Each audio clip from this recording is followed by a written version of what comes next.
Welcome to the Laws of Style, featuring conversations on creativity, fashion, and the law from the leading edge of our economy and culture. Hosted by noted fashion lawyer Douglas Hand. Hello, and welcome to the Laws of Style. I'm your host, Douglas Hand, and for this episode, I'm joined by creative director of the brand St. Art, Donald Oliver. Donald, thank you for joining us today. It's a pleasure. It's great to meet you. So you are indeed a veteran of the industry with a design CV that extends from posts at DKNY, The Gap, Vera Wang, J-Brand significantly, Jason Wu significantly. Tell us about that career arc and how it informs your approach now at St. Art.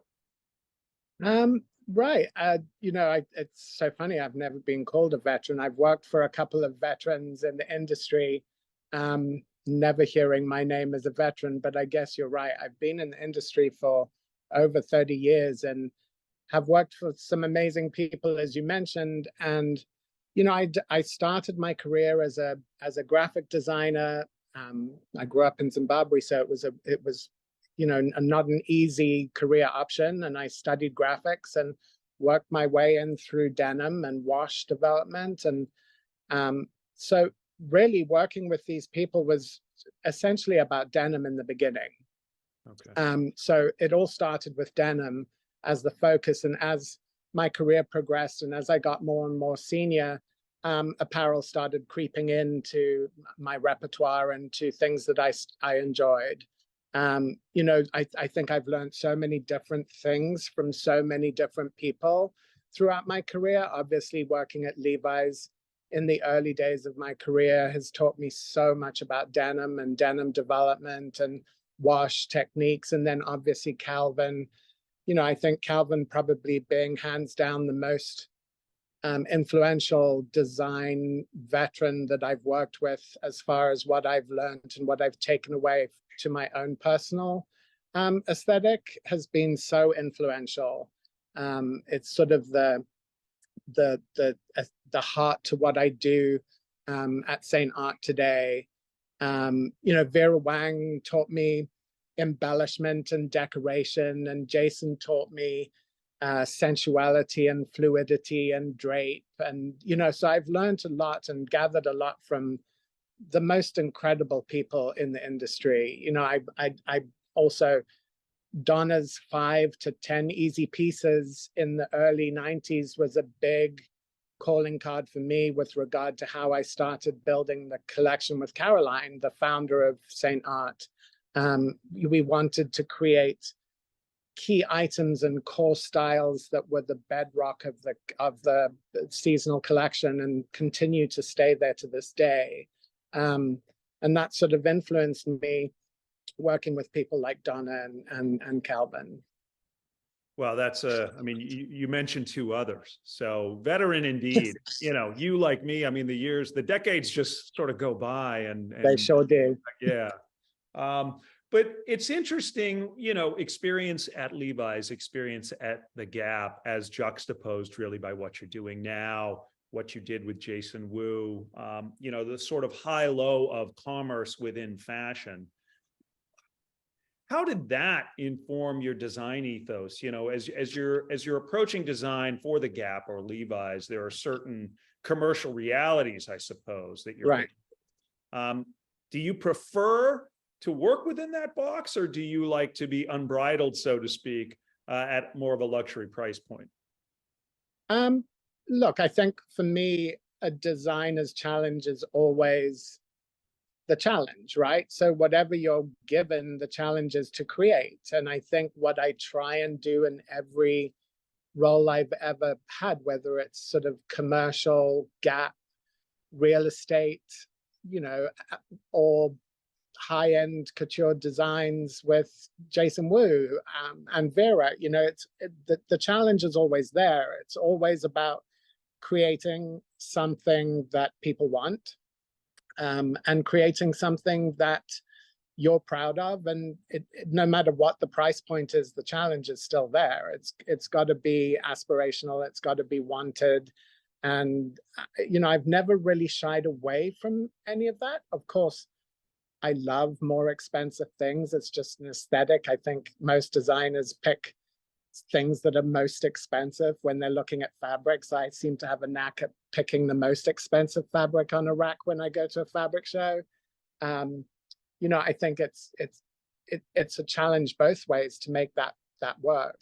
It's never been a hindrance to me. Yeah. I've heard adjectives like easy, effortless, but also luxe. I see elements of gender fluidity. So what is, the ethos of the brand, and what design elements are indicators of that? Well, I think it stems from obviously my career and where I've been in my heart. So my heart belongs to a more minimal, clean approach to apparel design. I'm not a fussy designer, and I don't mean that negatively. I just don't love the frills and pomp and ceremony of a lot of design. Doesn't make it good or bad, but I just like things stripped down. I love to look at a garment and ask the question, is it really needed? Is it necessary? And that's been a big part of the creation of Saint Art. The other big influence is obviously Caroline Gugulak, the founder. She started Saint Art solely for the reason that she could not find a street style woman's apparel brand that gave her all the clean, minimal, price point, quality things that we are addressing at Saint Art on a daily basis. And that's kind of where it sort of bubbled up into something more substantial than what the brand is today. She works very closely with me. We collaborate very closely. The team is a very small team. There's only 6 of us.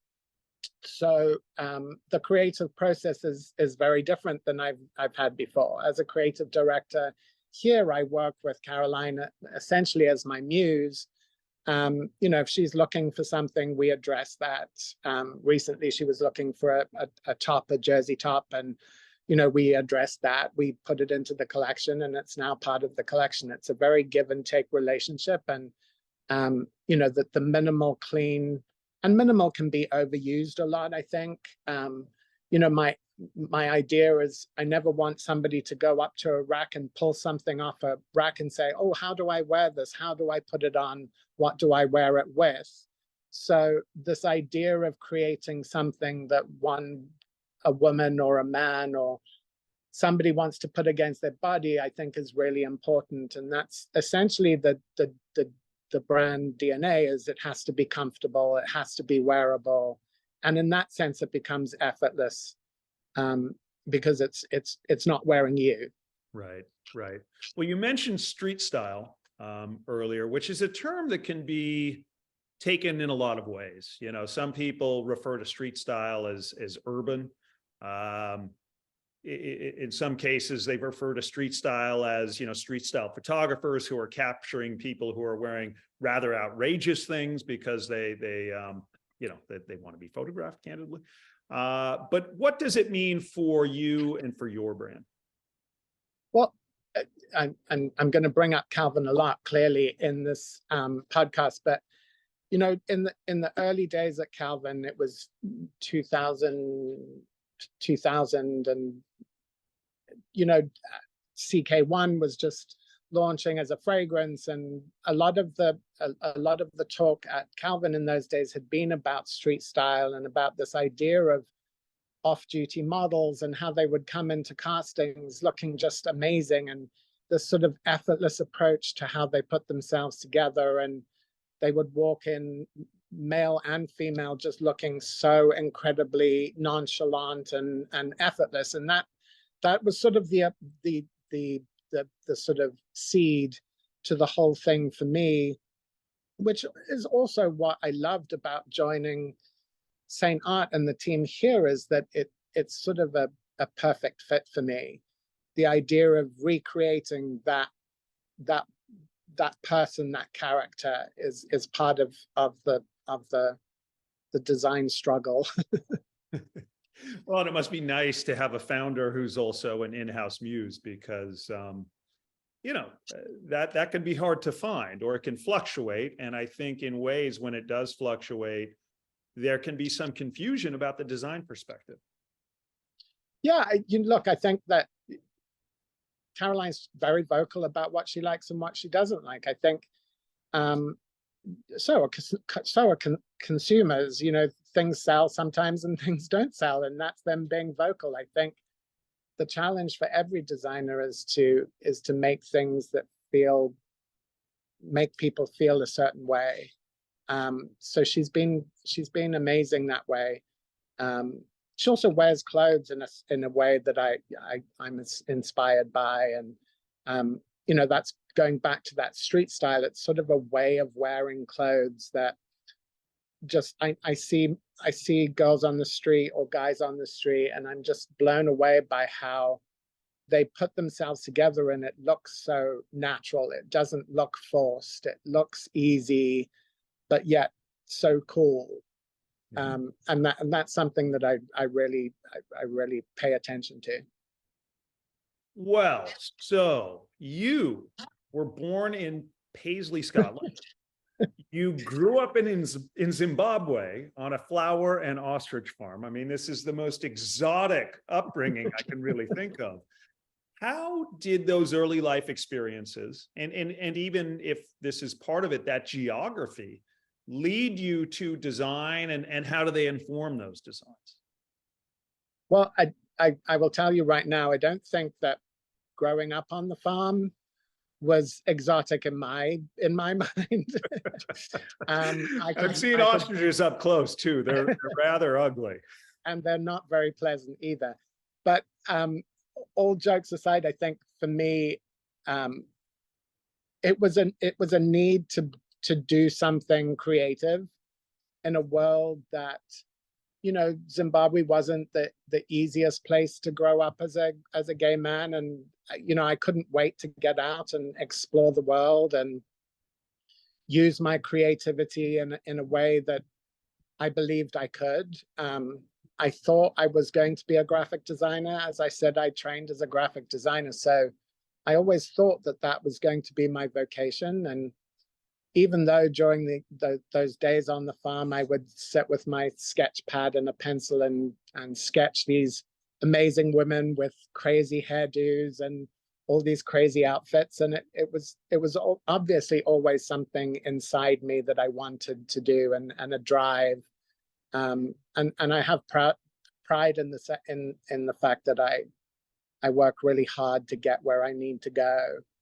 And I think, Zimbabwe definitely informed me of color and subtlety and simplicity. It's not a complicated place. It's not a complicated, obviously politically it's complicated, but as an aesthetic place, it's not. It's uncomplicated. It's uncompromising. It's beautiful. The idea of growing up on a flower farm too, just going to the flower markets and being informed by all the color and references was always. I didn't know it at the time when I was growing up, but as you grow older and you get more wise to the world, you realize that, wow, that did inform me. And then just local people and the way the African culture addresses its heritage and its history with the commercial world, and how that mix happens is just so fascinating to me. And that also has given me a great insight into how to put things together. So I've always been a big believer of contrast. So putting a rough with a smooth, a feminine with a masculine. And I think that must have subconsciously been part of the local color that happens in the streets of Harare or in little farming villages and towns, how the culture is made do and how they've kind of melded those situations together. Well, so I'll hit you with a fairly hackneyed question, but the answer is always interesting. What for you is the difference between fashion and style? Wow. I think for me, style is something that is something inside. It's not something that you can buy into. Style is sort of something you're born with, I guess, for want of a better term. Fashion seems much more playful to me and much more created in the sense that you can be you can have very little style and still be fashionable. I think style is also something quite subtle and quite undertow, and you don't have to put on a glittery coat to be noticed. You can be noticed in a V-neck t-shirt and a wide leg pleated pant. You know, that there's things there that say so much about the whole picture of somebody putting themselves together, which again works back to how we try and do things at St. Art.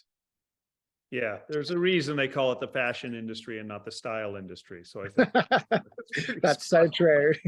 We've also just gone through a very big period, I think, after COVID, where people wanted to decorate and wanted to be outrageous. And there was, you know, everything was novelty, and you couldn't walk down the street without seeing, you know, a lot of novelty everywhere. And I'm glad that that's coming. It's sort of swung, the pendulum swung a little further to the more cleaner, minimal side, which makes my heart sing. one of the stated goals is a maximum expression, minimal impact. And I know that's a nod to sustainability. And I know that, you know, as someone in the industry for so long, that fashion has a rather checkered track record when it comes to environmental impact, both because of overproduction, which sometimes, you know, for brand protection, gets destroyed in ways that aren't useful, and just candidly, there being so much apparel on the planet. So how does the company address that impact?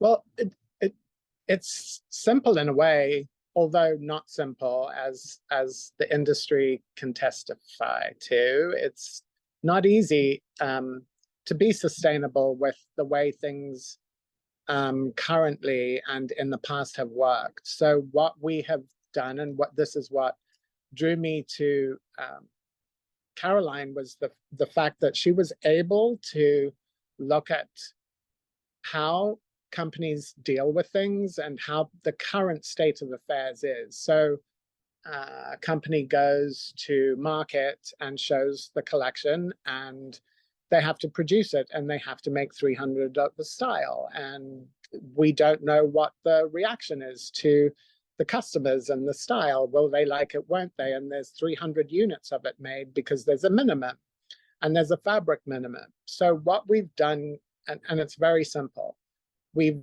dialed it back to product from design to production in 30 days. And we test. We are able to test online. So we launch a collection, we test it. If it does well, we make it. We don't overproduce. We make 50 units max if something's selling really, really well. Sometimes 20, sometimes 5 units, depending.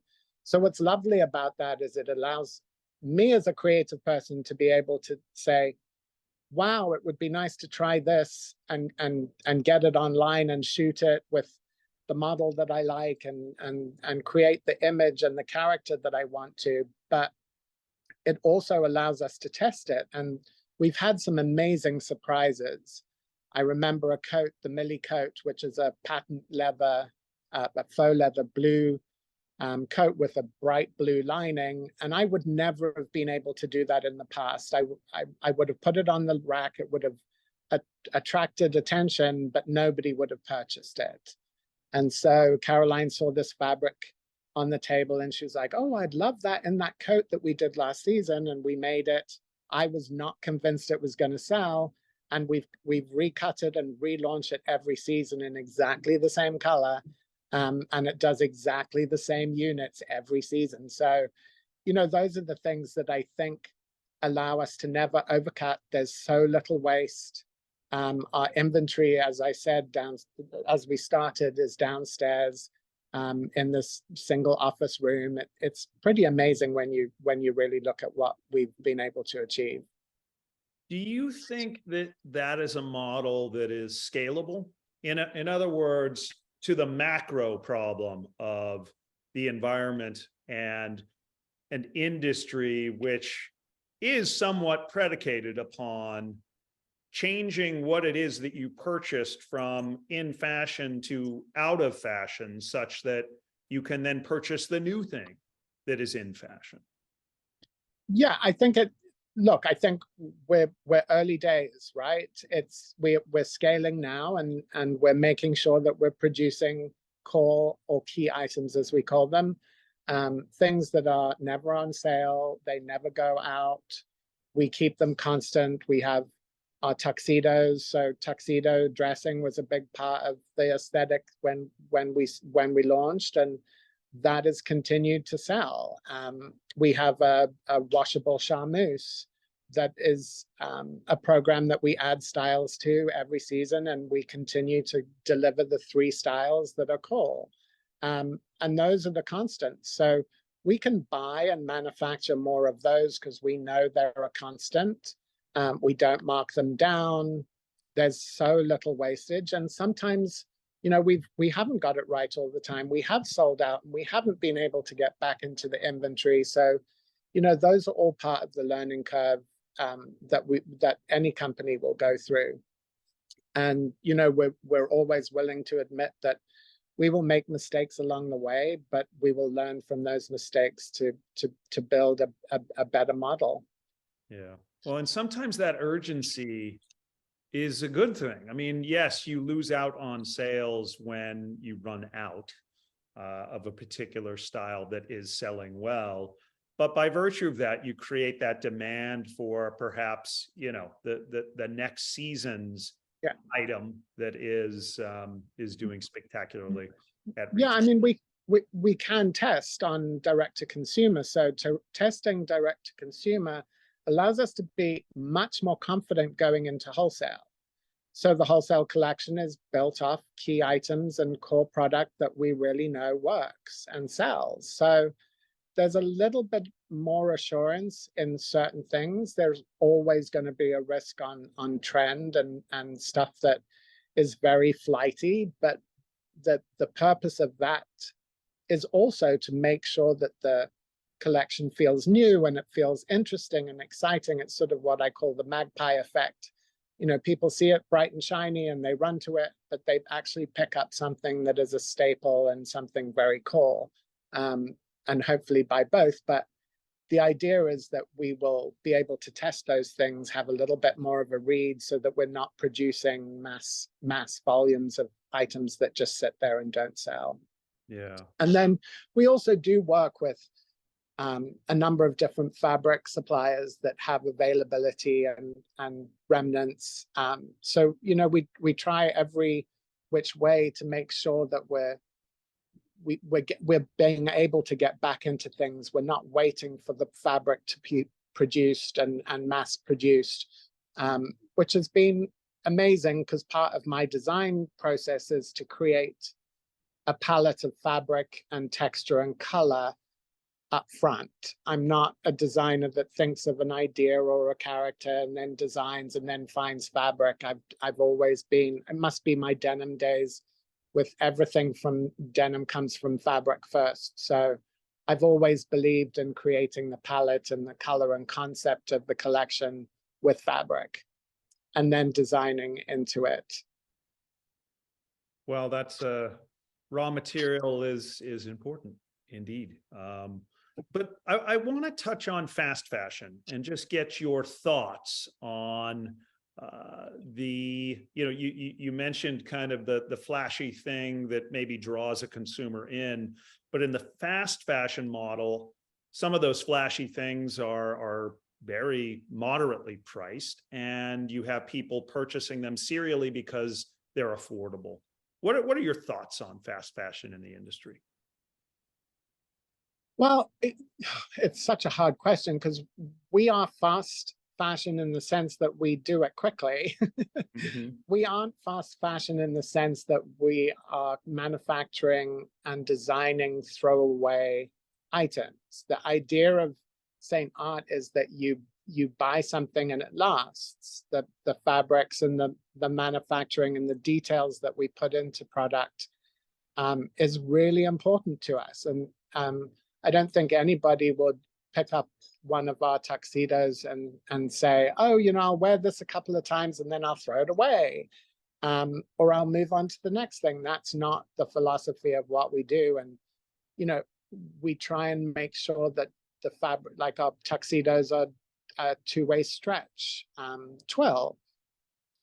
We fuse it. We put all the shoulder pad constructions that really, really great tailorers use, but we use it, and maybe we take a hit a little bit on the margin to do it, but we give them a quality product at a great price that isn't throwaway. Yeah.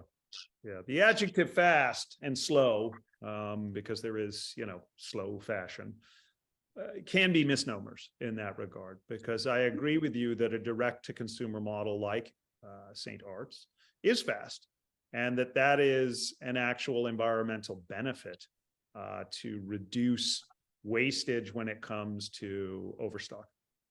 Yeah, completely. I mean, I think if we just maintain this idea that we're not mass producing things that are trend and fleeting, and making sure we put the investment into the core items that build the building blocks of each collection seasonally, I think it's a great model to stick to. Also, I do think fashion does change and does go in cycles. We all know that, and people chase it, and especially contemporary world chases it massively.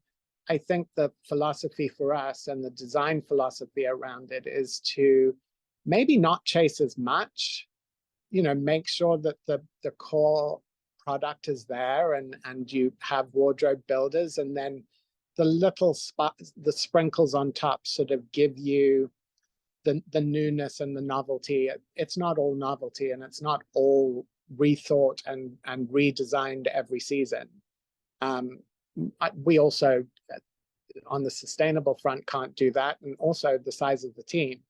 I don't have a design team. It's me and a product development person and production person, and I love that about working with Saint Art. But at the same time, we just have to be able to create as near to perfect product as humanly possible, given the team and the size of the collection. Well, designers have sporadically, and I'm thinking now early aughts was one of these inflection points, somewhat eschewed a career like yours where they went to major houses and designed for the houses in preference to simply going it alone almost right out of school, with eponymous brands that some met with some degree of success, others not so much. But I wonder, in your career, were you ever tempted to do that? And, did you ever envision a Donald Oliver brand? I think any designer would be lying if they said they didn't dream about it. I have on occasion thought about it.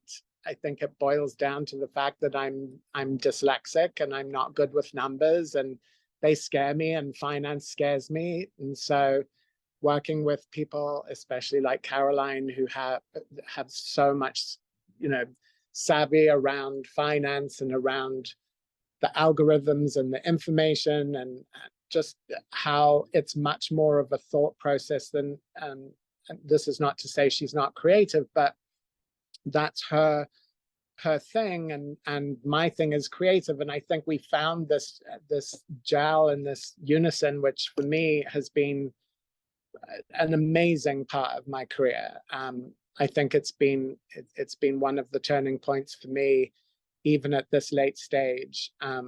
So yeah, I've thought about it. I think what's also amazing is that if I did do my own collection, it would probably be very, very similar to what I'm doing now. It wouldn't be a lot different.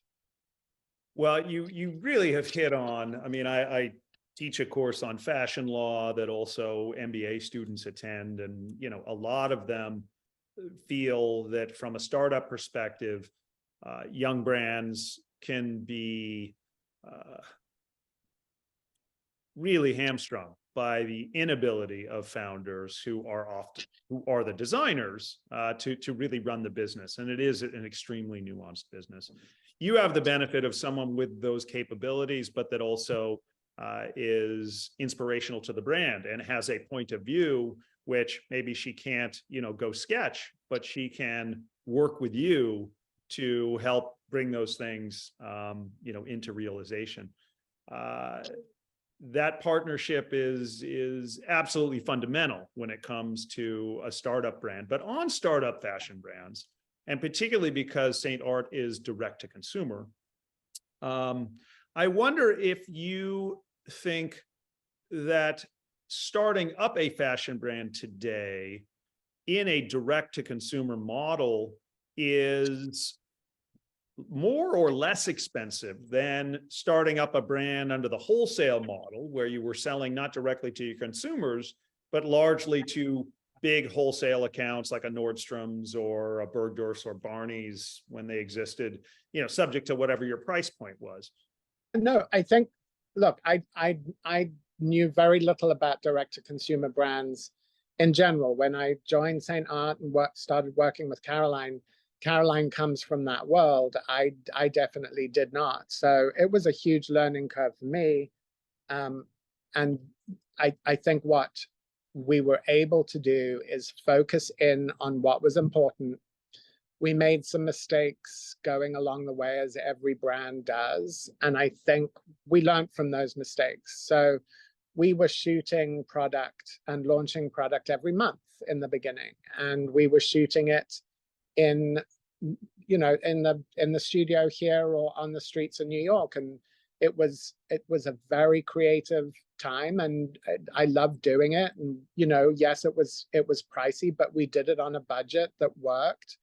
And creating images and putting images out onto Instagram and onto our site was a big part of how we created the brand and made it visible to the people out there.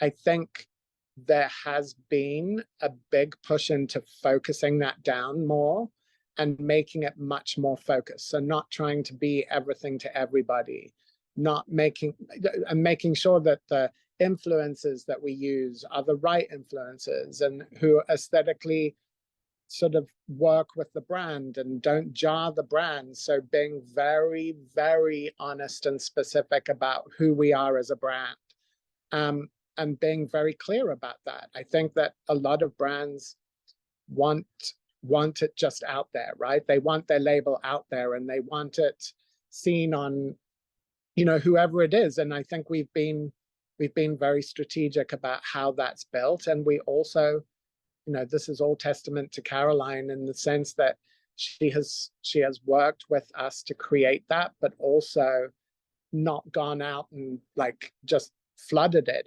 It's been a very thoughtful, very curated process to get there. And we've still got a ways to go. But again, we've now dialed the collection back.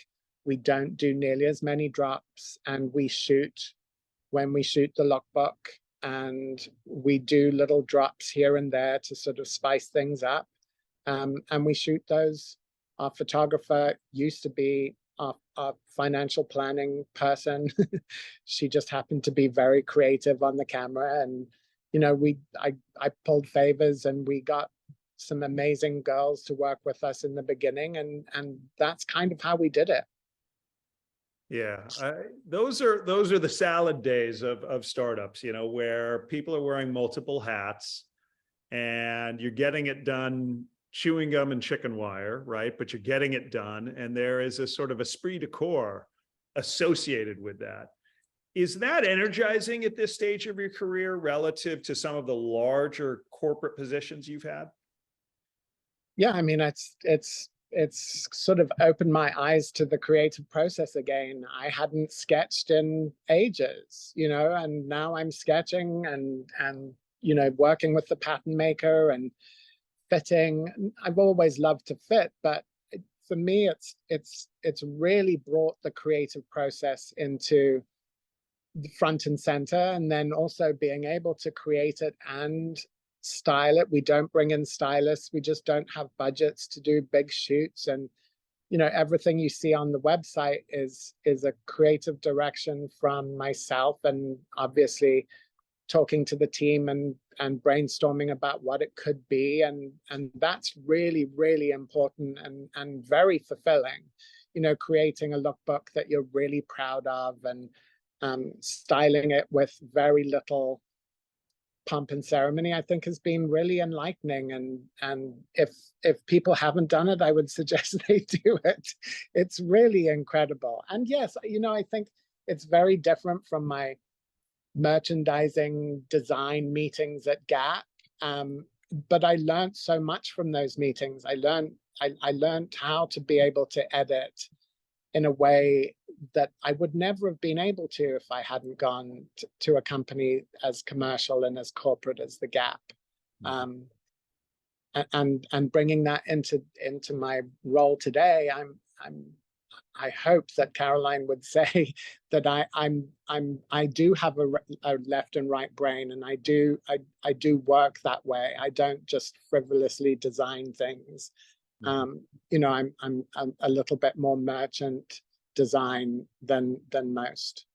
And it speaks to the layers of creativity that a fashion brand faces. It's not just designing the clothes, of course. It's designing the whole brand architecture, which is governed by choice of photographer, choice of lighting. I mean, there are just so many aesthetic choices that a lot of non-fashion industry people wouldn't recognize as aesthetic choices. Completely. Look, I take my hat off to all those style icons that I've worked with to be able to teach me. When I was at J Brand, Carl, I had worked and known Carl for a while, and Carl Templer came on and did our ad campaigns and did styling for our launch of Fashion Week for J Brand. And I watched him and learned so much from people like that, watching photographers like Craig McDean and Nick Knight at Levi's, and all those amazing fashion people in the industry that I've been lucky enough to be alongside, or in the wings in the early days as the person that pinned or swept the backdrop at the shoot. I learned and watched and observed, and that's really been a huge part of what we've been able to create here, is being able to do the things and not bring in these huge teams to create it on all fronts, not just the creative side, the financial side and the planning side and production and product development. We're all wearing so many different hats, and that's testament to every one of the very small team we have. Yeah. Well, most people view the fashion industry as being very glamorous. And I think what you're alluding to is what you and I both know, that there are surreal moments of glamour, which are often juxtaposed by surreal moments of just, facing the coal face, right? Of the actual garment production and or financing of the business. I mean, what have some of those been for you and your team? Oh my God, I have so many amazing memories in the industry. I remember wanting to pinch myself, saying, "Oh my God, I can't believe this young boy from Glasgow is in the fashion industry, grew up in Zimbabwe, and is now hosting a fashion event during Fashion Week for J Brand, styled with all the top girls, and Carl Templer doing styling and Craig McDean shooting." And it was just, it was surreal and unreal.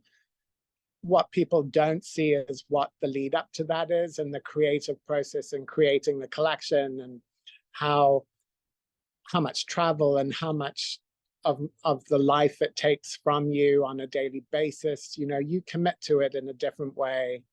And that was amazing.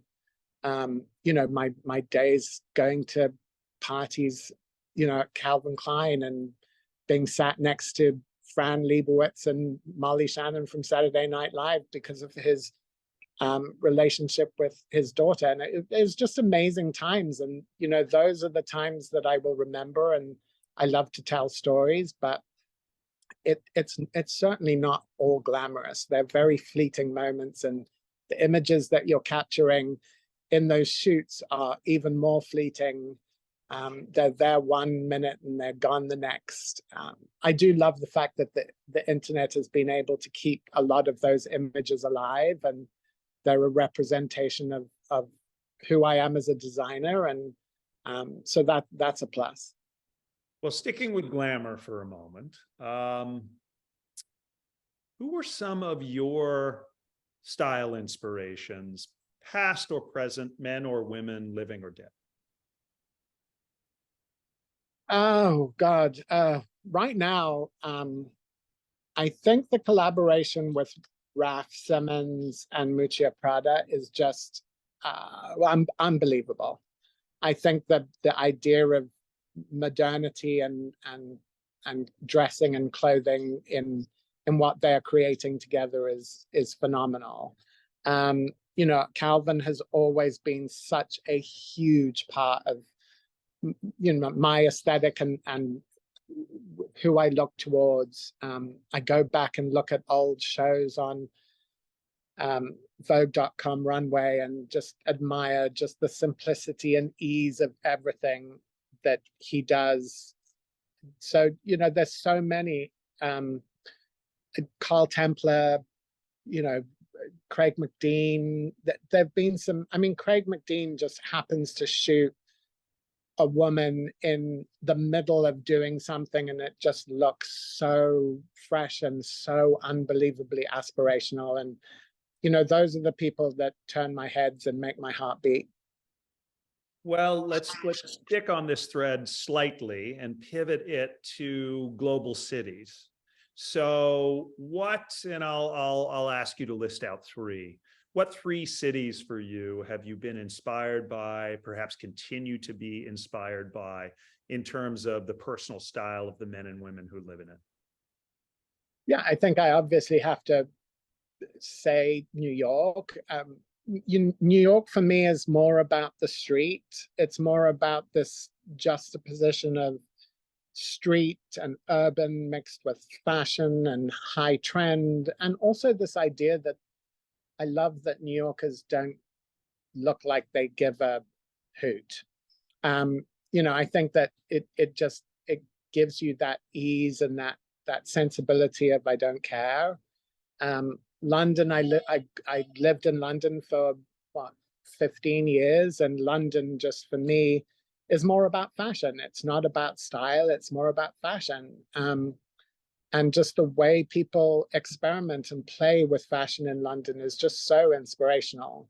And then, you know, I lived in Los Angeles for 5 years doing J Brand as creative director. And I think what I loved about that is this idea of the meld between surf culture and this need to be comfortable in the heat. And that combination for me is amazing. They want to be seen as fashionable, and in themselves they are, because they have such a different approach to putting things together. It's this laid back, very casual approach, which I think is amazing. Well, as a guy born in Los Angeles, I very much appreciate that. It's not on everybody's list, but I would tend to agree with you.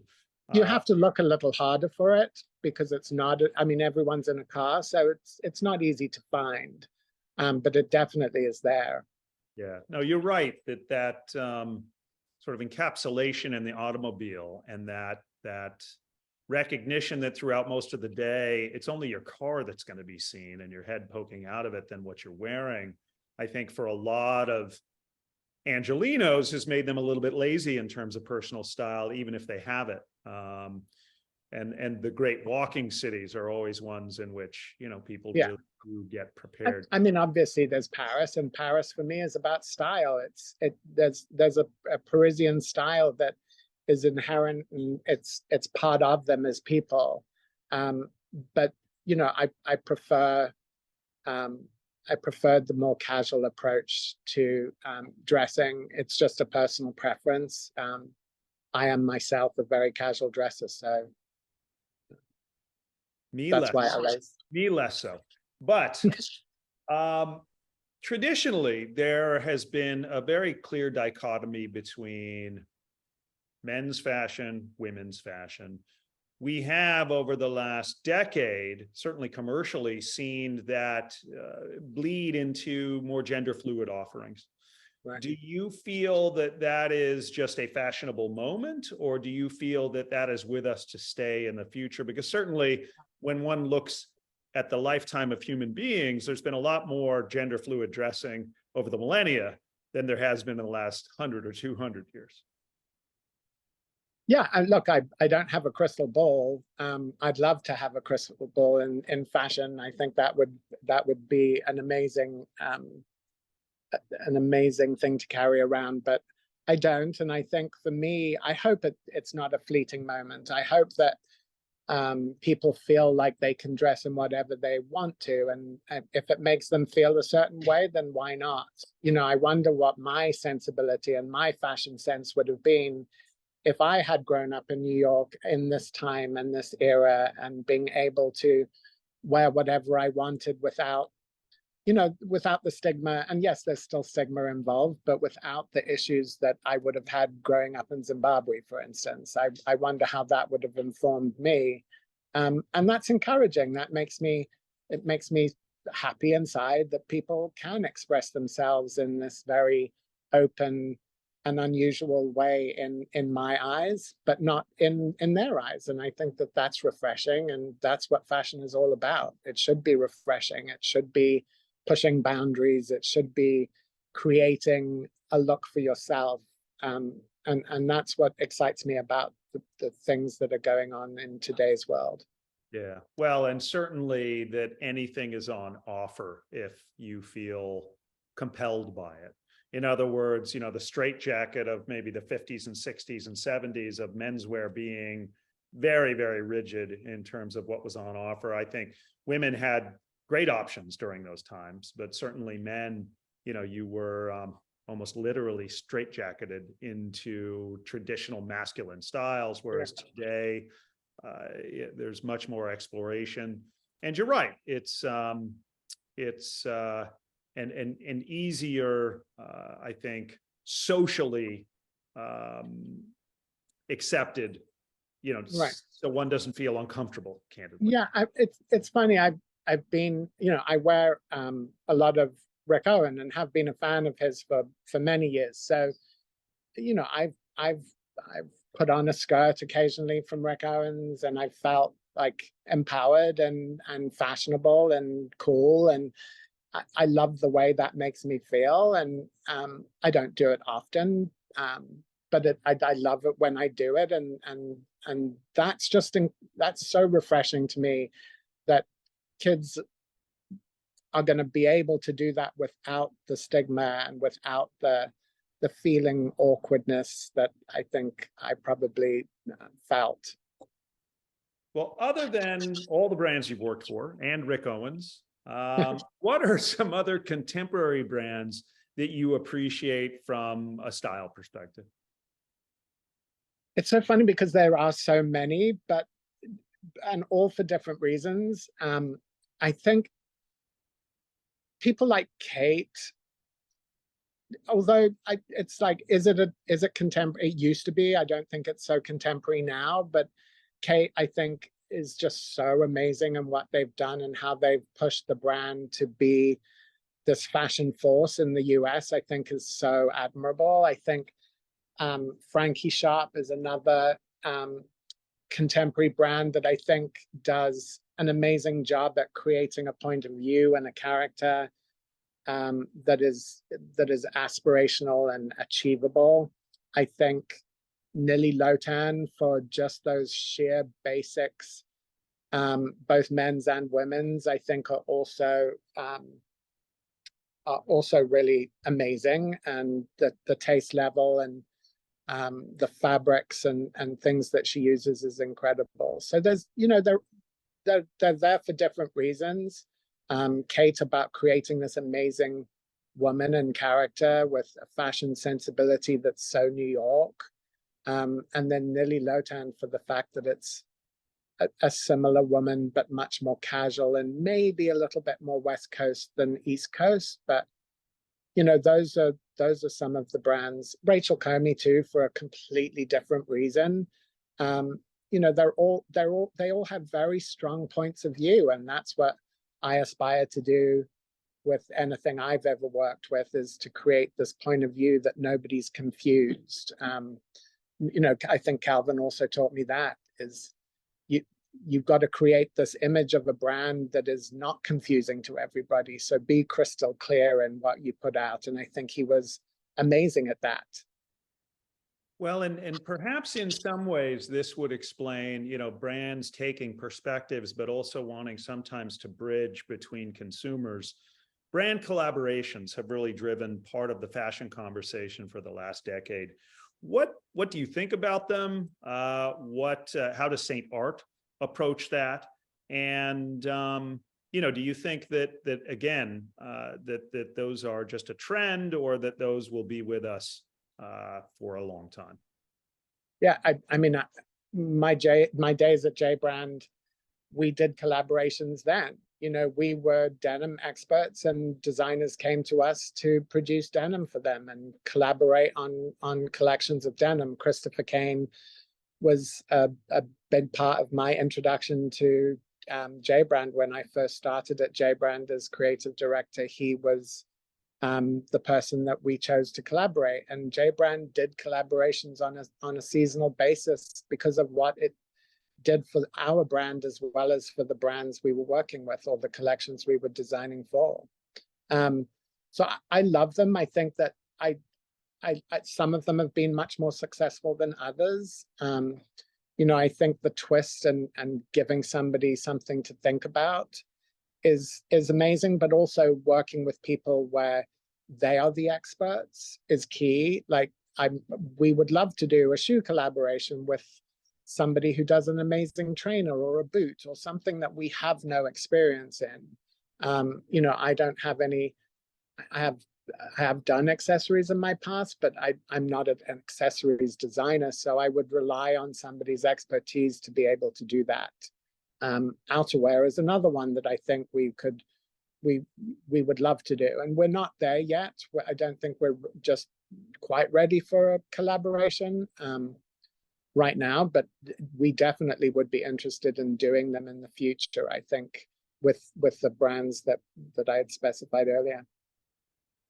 Well, Donald, we are out of time. That is a wrap, but that was a great conversation, getting to know you, and thank you so much for speaking to our listeners. Yeah, thanks. It was amazing. All right. Thank you, everybody, for tuning in. Bye now. Bye. You've been listening to The Laws of Style with Douglas Hand.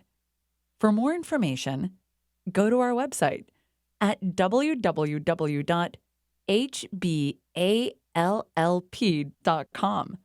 And you can also follow us on Instagram and Twitter at Hand of the Law.